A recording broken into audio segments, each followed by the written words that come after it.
जय शिवराय मित्रांनो मित्रांनो खरीप पीक विमा 2025च्या वाटपाबाबत कृषी विभागाचं मौन हे न समजण्यासारखं आहे. मित्रांनो, पीक विमा योजनेमध्ये जी काही सध्या परिस्थिती झालेली आहे ती अतिशय दयनीय परिस्थिती आहे. 2 ते 3 महिने झालं पीक विम्याचं वाटप होणं अपेक्षित होतं, वाटप झालेलं नाही. कॅल्क्युलेशन झालेलं आहे तर काही भागामध्ये कॅल्क्युलेशन झालेलं नाही, काही भागामध्ये कॅल्क्युलेशन आउटडेट दाखवतंय. तर एकाच जिल्ह्यामध्ये एका तालुक्यात कॅल्क्युलेशनची रक्कम 1000-2000 दाखवते, एका ठिकाणी 0 दाखवते, एखाद्या ठिकाणी आउटडेट दाखवते. अशा परिस्थितीमध्ये जर कॅल्क्युलेशन बाबत किंवा पीक विम्याच्या संदर्भात काही तक्रारी असतील तर शेतकरी जाऊन तालुका कृषी कार्यालयामध्ये विचारणा करण्याचा प्रयत्न करतात. तर त्या ठिकाणी आम्ही डाटा वरती पाठवलाय, आमच्याकडे काही माहिती नाही, आम्ही तुम्हाला काही माहिती देऊ शकत नाही म्हणून डायरेक्टली हाकललं जातंय. अशी परिस्थिती झाली. रोज वर्तमानपत्राच्या माध्यमातून नवीन बातम्या येतात, त्या जिल्ह्यामध्ये आक्षेप घेतला, या जिल्ह्यामध्ये आक्षेप घेतला, राज्यस्तरीय समितीकडे केस गेली, हायकोर्टात केस गेली, सुप्रीम कोर्टात केस गेली. शेतकरी रोजच्या रोज विवंचनेत पडलेले आहेत की हा खरीपाचा हंगाम येतोय, नेमका पीक विमा मिळणार आहे का, शेतकऱ्यांनी आशेवरती राहावं का, हा एक शेतकऱ्यांना पडलेला मोठा प्रश्न आहे. आता याच्या संदर्भातील कृषी विभागाची एवढी मोठी यंत्रणा आहे, व्हॉट्सअप चॅनल आहेत, त्यांचे युट्यूब चॅनल आहेत, रोज निरनिराळ्या बैठक होतात. आता राज्याचे कृषी मंत्री केंद्रीय कृषी मंत्र्यांना भेटून आले आणि याच्यामध्ये पीक विम्याच्या संदर्भात पाठपुरावा देखील करण्यात आला, परंतु त्याच्या संदर्भातील एक ब्रश शब्द सुद्धा कृषी विभागाच्या माध्यमातून कुठं मीडियामध्ये काढला नाही.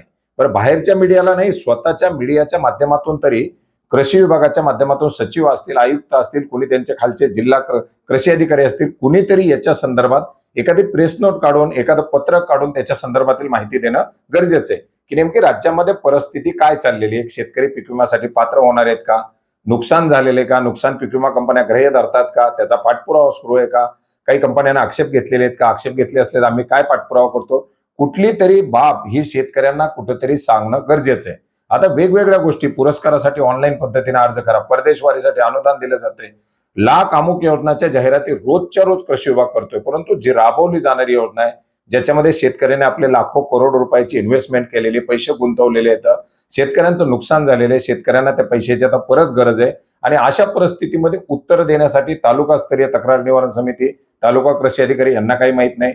जिल्हा कृषी अधिकाऱ्याकडे गेलं तर ते निवेदन घेतात, आम्ही सांगू, वरती कळवू सांगतात, विषय खलास.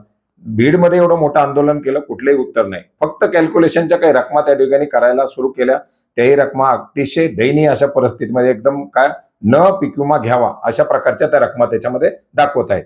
मग अशा परिस्थितीमध्ये जर राज्यामध्ये जर कृषी विभागाचा कारभार चालत असेल, मग तो कृषी मंत्र्यांच्या माध्यमातून असेल, आयुक्तांच्या माध्यमातून असेल किंवा कोणी त्याच्यामध्ये आणखीन अधिकारी असतील, तर त्या अधिकाऱ्यांनी कुठेतरी ही एक योजना आहे आणि या योजनेबद्दल सध्याची काय परिस्थिती याची कुठेतरी माहिती देणं गरजेचं आहे की नेमक्या किती शेतकऱ्यांनी पीक विमा भरलाय, किती कोटीचा भरलाय, त्याच्यात किती नुकसान झालंय, कितीची आकडेवारी केंद्र सरकारकडे दिली आहे, राज्य सरकारकडे दिली आहे, याच्यामध्ये तंत्रज्ञान आधारित भारांकन काय आलंय, राज्याचं यील्ड बेस्ड भारांकन काय आलंय, त्याची जुळवाजुळव काय चालू आहे, कुठं पीक विमा कंपनीच्या माध्यमातून आक्षेप घेतलेत का, आणि जर पीक विमा कंपनीच्या माध्यमातून आक्षेप घेतले असते तर शेतकरी पीक विमा कंपन्यांना जाब विचारतील.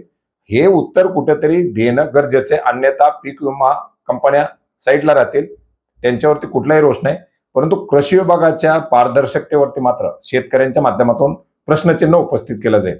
आतापर्यंत कृषी विभाग हा अतिशय मोठ्या प्रमाणात बदनाम होत चाललाय आणि अशा प्रकारे जर मौन बाळगलं तर कृषी विभागाला कुठल्याही प्रकारचं एक चारित्र्य या ठिकाणी राहणार नाही.